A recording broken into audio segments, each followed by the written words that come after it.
Let's look at the last phase of ground headlock defense, where I've gone from the bottom position to the top position, but he hasn't released the headlock yet.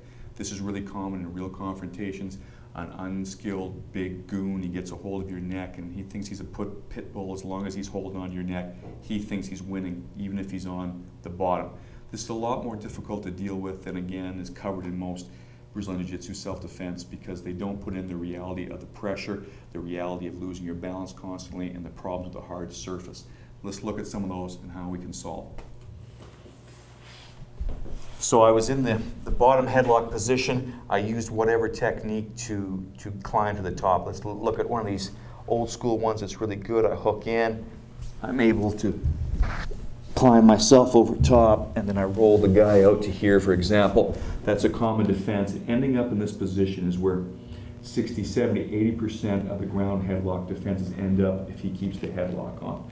All right? What's problematic with this is always the same factor, your balance. You must not let your head get below your hips in this kind of configuration. And this can happen a lot easier in this position. If I allow my head to get below my hips, it's really easy for the guy to roll me over, and then bang, I'm back on the bottom.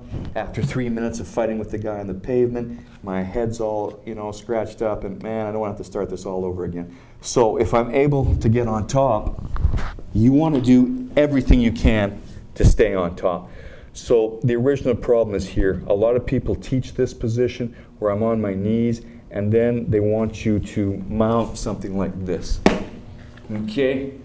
I was taught that way too at some of the academies I trained with, and again, under academy conditions, it works fine. But in the real world, this is dangerous. This guy's 300 pounds. He's rocking me around. I do not want to try and lift my leg over top of the hips. So the correct pre-mount position, control position, is to sit out. I'm going to put this arm over his head, and I'm going to sit like this. Keep the headlock on. Okay? This keeps my hips down as low as they can be. This is really important, because it's almost impossible for someone to roll me over this way, and my head is always above my hips. Now, when I'm back here, it may not be as common to get rolled over when I've had a little bit more practice. I'm heavier, I'm more experienced, whatever. But when a really big guy wants to get onto his knees, this often can happen as well. So even though I'm keeping my balance, he's able to drive himself up. Now I'm in a real problem. He's either going to be able to sit up, or he's going to be able to roll me over again. Let go for a sec here. So most of the time, people try to hook in, take his back, and choke him out from there. That's possible, but it's a dangerous scenario when you're being pulled by your head. So a better tactic is to make sure this doesn't happen. Let's look at that again from this position. So you're back on your side, and you've got me in this pre-escape position here. All right, so instead of staying here on my knees and trying to mount this way, which again, it can work, it's not wrong, but it's the difference between doing it in an academic setting in the academy or doing it on the street. I was taught that way too by a lot of the instructors that I had, and I taught it for some years, and it was too problematic. Many times that was the moment when people got rolled over, because it's far more difficult to keep your hips below your head if you're sitting in this position and you try to swing your leg over. So it's a better idea altogether to sit through like this. Sit on your haunches and be in a sit-out.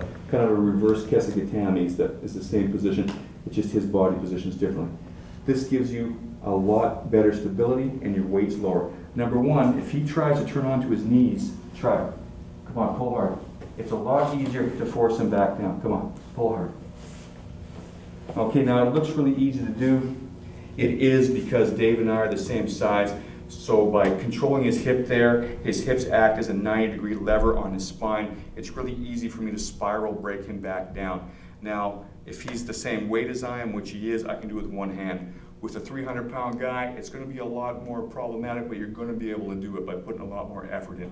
Try to keep your hips on the ground. So from here, once again, the whole idea is stay stable. Even if he tries to roll onto his knees like this, turn on your knees, by controlling his hip, I can drive him back down, okay? All I have to do is work harder if he's heavier, and maybe move my hips back as I do it, whatever it takes to produce more leverage.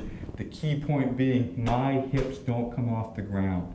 Now that's the same when I'm ready to mount. After 30 seconds, a minute, he's getting tired, whatever, I feel it's time that I can begin the final phase and escape. I'm going to mount him, but I'm going to keep my hips on the ground. So when I slide my hips this way, I can swing this leg over, but look at my butt. It stays on the ground. I don't have to lift my hips up. So if he starts to roll me over again and I feel my balance is poor, I can abort that mission and be back to a stable position. Also, don't forget from here, I can slam some knees into him if I need to, you know, take some of the fight out of him. Once again, it's not always the strongest position when he's got you tight like this, but by using my hips, I can nail him in the back, in the kidneys, whatever. That might cause him to start thinking about something else if he's doing something that's really messing up my balance at that moment. But the key issue is here, I have to keep my balance. So when I go to mount him, watch, my hips don't have to come off the ground. I can swing this over without having to lift him. If he's really, really big, I might have to post with this foot like this kind of motion. But I want to keep my hips as low as I can. At this moment, I can slide to the side mount without having to take my hips up very high. Now, let's not forget here that we're rushing through this for instructional purposes, but a key point that sometimes gets lost is, especially for people who are trained a lot in sport fighting, you get more points for the mount, so they're always looking for every opportunity to mount in order to improve their position, yes, but because they want to get those points as quickly as possible. In a street fight, keeping my balance is far more important. So don't get excited. Just because there's an opportunity to mount, it may not be the right time. Make sure that you feel you can control him from what is inherently a less stable position. This reverse Kesikatami position is far more stable than mounting. I only need the mount to put the icing on the cake to finish him. So in a street fight, it's going to feel like 30 seconds or a minute of hell, but he's going to be really, really tired if he's doing everything he can to roll you over. So let's look at this again. He's got the headlock on. I mount this way and slide to this position. Okay. Now we're going to look at the correct way to release this. So for example, the guy's got me like this. I've seen people do this. Oh, I'm going to pick him up and smash him on the ground. I mean, come on. How much more than him do you have to weigh to make him let go? Then there's ones where I just grind on the guy, you know, use some, yeah, you know, it can work. But again, it relies on pain compliance, a lot of things that maybe we don't have control over. What I want to do, the correct way to make him let go is actually putting pressure on his shoulder. It's the tightest version, and it's the most technical one. Let's take a look at how to do it correctly. So the guy's got the headlock on. I'm mounted. I'm controlling my base here, and I want to make him let go. He's holding me really, really tight. Remember, the tighter he holds, the easier this real world one is going to work. So when I put my frame on, I don't want to think about putting pressure on his neck.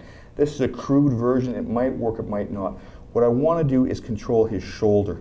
So unlike other schools, the correct way to do this that I was taught at the most self-defense version one that really had a lot of technical knowledge about this is to make sure I'm tight this way from behind and this way here on his shoulder. So I'm not resting his weight on his neck, I'm pulling this in like that. Just that pressure alone, you can feel the difference how it's on your shoulder as well. All right, and that's not the correct motion. I'm just building up so much leverage on his shoulder and neck that it's difficult for him to hold on. So what people do in training is they tend to open up their elbows to take the pressure off, which makes the technique seem not to work very well, but he's also not holding you. As soon as his elbows come up, you can pull your head out. So remember, this is for the real world, where the guy's head is, guy's elbows are tight. He's holding you down. If he relaxes and opens up his arms a little bit, well, look. That happens all the time in training. I just want to point that out to you because there's less pressure on his shoulders when his elbows are out, which isn't going to happen in a street fight, but happens all the time in the academy. Know the difference between the two. Let's look at the correct way again. Okay, to reiterate, I'm going to show you the correct, most technical way to break out of this headlock once you're on top, what we call framing him off. This is taught all over the world in all kinds of Brazilian Jiu-Jitsu schools, yet most don't know the most efficient way. And if you don't know it, it can be a lot more difficult than you're led to believe if you're a woman, a child, someone a lot smaller than your opponent. So let's look at the way to get maximum leverage and pain out of this release. So I've managed to get on top. He's tiring out. I took the chance of getting on the mount. It's important that I'm working against his shoulder more than his neck. I'm pushing my arm this way to to sandwich the back of his shoulder, and I'm pulling my forearm in like this. It's his shoulder that I'm working against. It puts a mean twist on and it hurts his neck at the same time. I'm just not leaning on the guy hoping he lets go by grinding in here. All right, that's the correct and most technical way to get out of the headlock once you're in top position.